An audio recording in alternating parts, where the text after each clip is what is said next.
而家係關二哥解碼嘅時間，各位朋友，伊朗咧就即係哈梅內伊就被打死咗，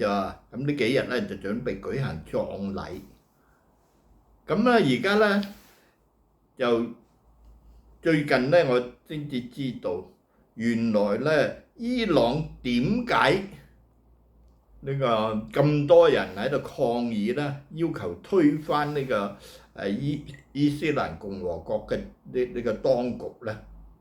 我以前咧就一直以為佢係主要係西方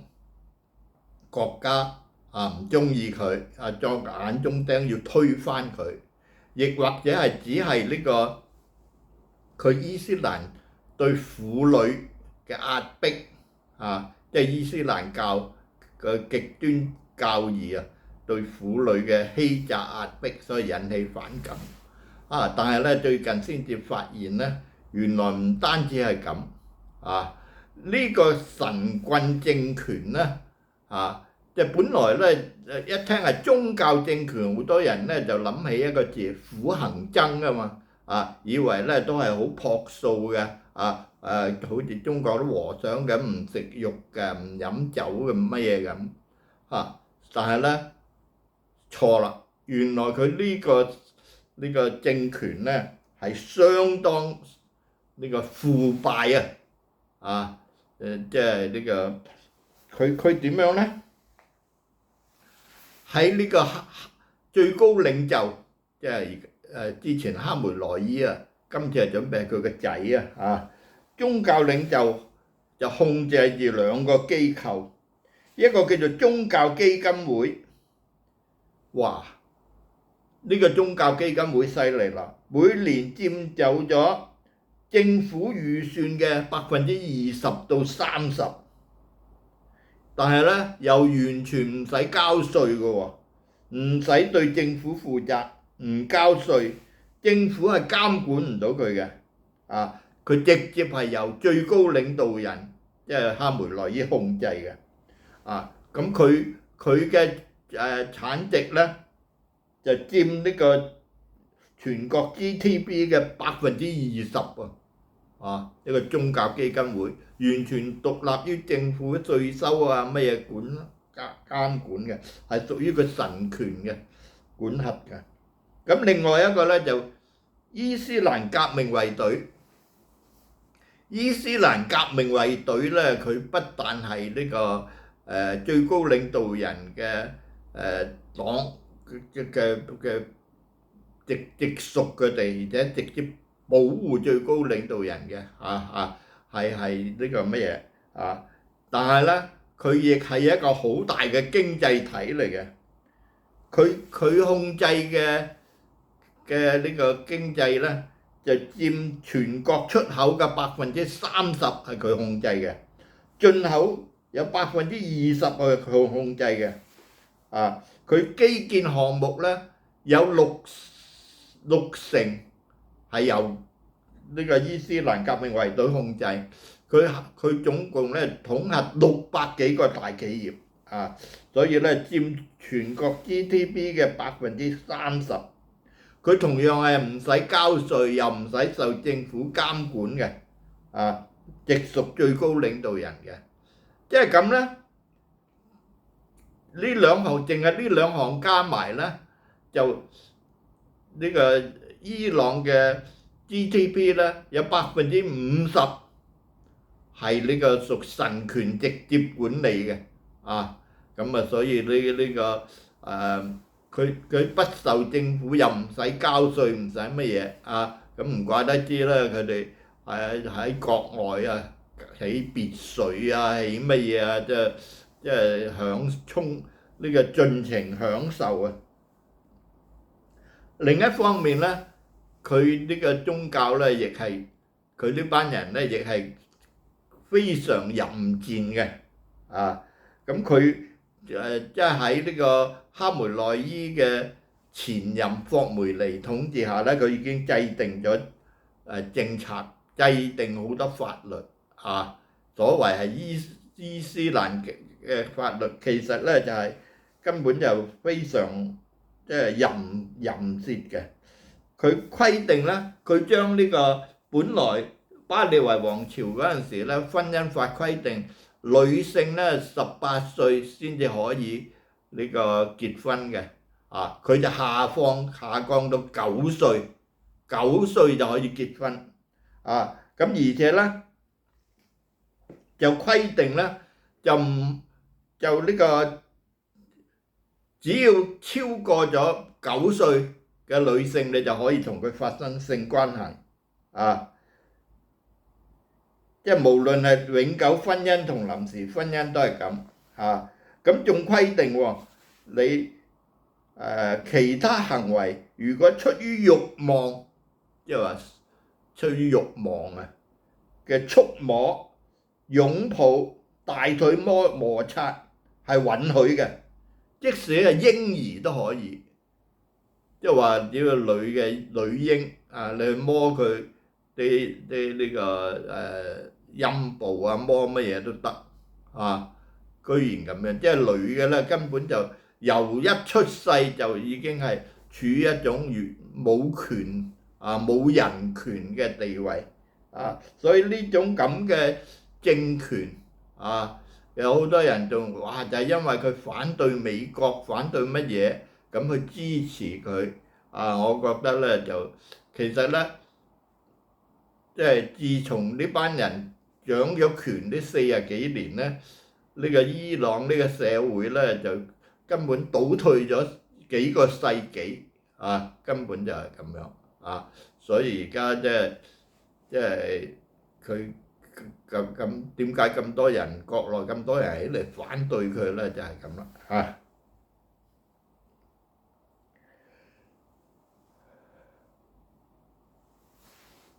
講返中國國內就呢個大家知道宋平啊，宋平咧就係本來係呢個即係中共嘅元老嚟嘅，佢係13大嘅中央政治局常委，咁今日咧琴日咧就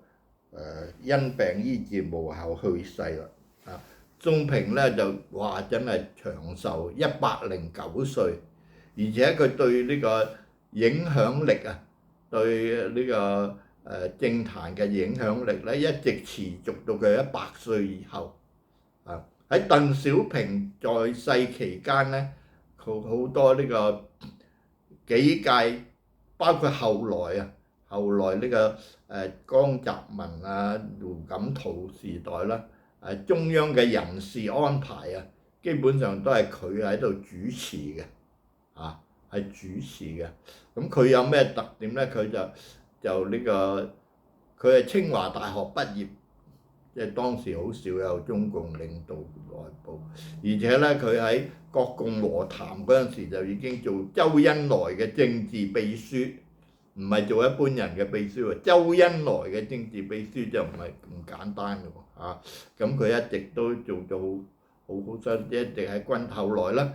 文化革命前夕咧就去咗甘肅省，喺嗰度做到第一書記，咁佢後來呢個打倒四人幫之後，咪發生一場呢個2個凡是嘅，咁後來胡耀邦就搞出一場呢個真理嘅標準之爭，實踐係真理嘅唯一標準啊嘛，即係排除即係話毛主席定嘅案就唔可以翻乜咁就通過呢個推翻嘛。咁佢係當時喺甘肅省咧係第一個省委書記，呢個省委常委開會決議嚟支持呢篇文章嘅，所以後來就好受鄧小平信任。咁仲有一個最緊要嘅咧，佢咧就喺甘肅期間咧就挖掘咗2個人才，喺伯樂，一個咧就胡錦濤。胡錦濤當時咧就係呢個水利電力局嘅副局長，佢推薦俾中央。另一個咧就係地質局嘅副局長叫溫家寶，推薦2個人，結果咧就呢2個人咧就領導中國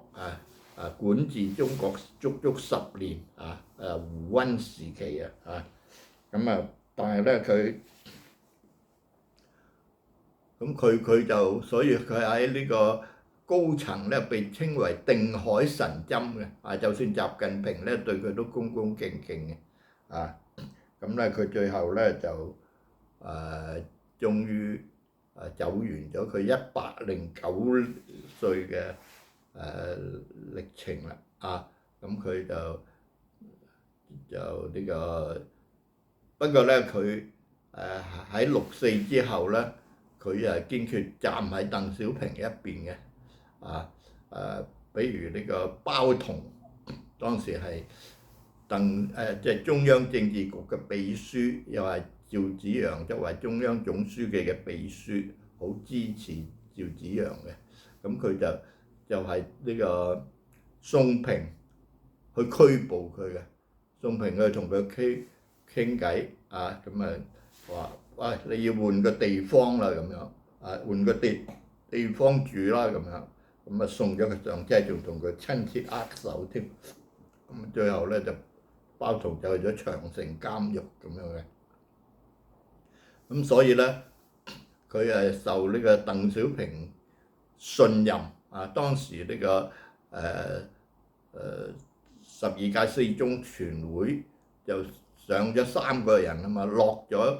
即係政治局咧常委就落咗呢個趙紫陽同胡啟立啊嘛，咁佢咧就一個江澤民，一個李瑞環，一個宋平，3個新入13屆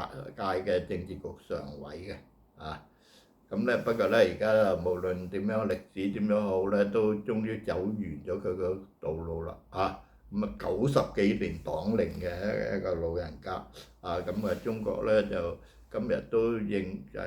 高度評價佢啦，忠誠嘅共產主義戰士，傑出無產階級革命家黨和政府嘅傑出領導人點咁高度讚揚佢好啦，講翻美伊戰爭，哇！而家咧就紛紛站隊咯，個個國家。咁琴日咧就呢個西班牙就站出嚟話唔同意美軍利用佢嘅空軍基地，唔得咁後來呢個特朗普即刻反面話喺經濟上嚟取消同佢好多合作咁樣。咁但係咧另一個國家咧就葡萄牙2個牙啊嘛，葡萄牙咧今日就相反喎，佢就站隊，佢就話要呢個可以提供軍事基地可以使用佢位於亞速爾群島嘅基地咁你啲飛機乜嘢都可以喺嗰度起飛提供咁樣咁另外咧，敍利亞嘅新政府，敍利亞原來就係站喺俄羅斯一邊咁巴薩德總統領導下，但後來推翻咗巴薩德，咁而家呢個叫做沙拉呢個40零歲嘅啫喎，呢條友原來係伊斯蘭國嘅頭之一嚟嘅喎，咁後來就站翻喺呢個西方一邊，咁佢就宣布完全聲援美國同以色列共同對抗親伊朗勢力咁佢明確站隊喎，即係而家逐步都開始站隊啦。咁中國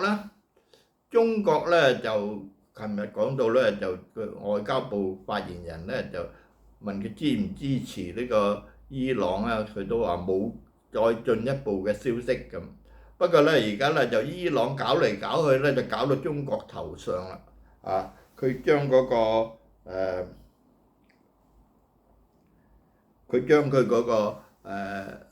霍木爾，即係嗰個呢個運河即係嗰度咧就塞咗